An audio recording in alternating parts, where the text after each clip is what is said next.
इस वीडियो का soul purpose contact force का कॉन्सेप्ट डेवलप करना है और बिना फ्री बॉडी डायग्राम बनाए नेट एक्सीलरेशन और कॉन्टैक्ट फोर्सेस को निकालना है।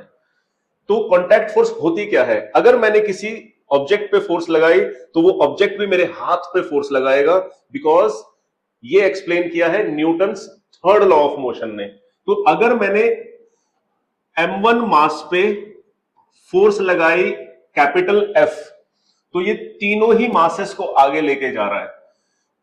मान लो m1 और m2 के बीच में जो कॉन्टैक्ट फोर्स F1 है और m2 और m3 के बीच में कॉन्टैक्ट फोर्स F3 है, ये अलग क्यों है F से?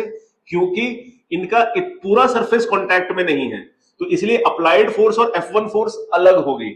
और F1 और F2 अलग क्यों होगी? क्योंकि m2 और m3 के बीच में जो कॉन्टैक्ट है वो अलग है। तो इस वजह से F1, F2 और F को निकालना पर्पस है इस वीडियो का, और नेट एक्सीलरेशन निकालना भी। तो बिना फ्री बॉडी डायग्राम बनाए तो करना कैसे है? अप्लाई की हमने फोर्स F, ये तीनों मास को आगे लेके जा रही है, तो हमने क्या किया, m1, m2 और m3 को जोड़ दिया और एक्सीलरेशन से मल्टीप्लाई कर दिया। और एक्सीलरेशन कैसे आएगा? Net acceleration F divide by m1 plus m2 plus m3। ऊपर वाली इक्वेशन को हमने रीअरेंज कर लिया।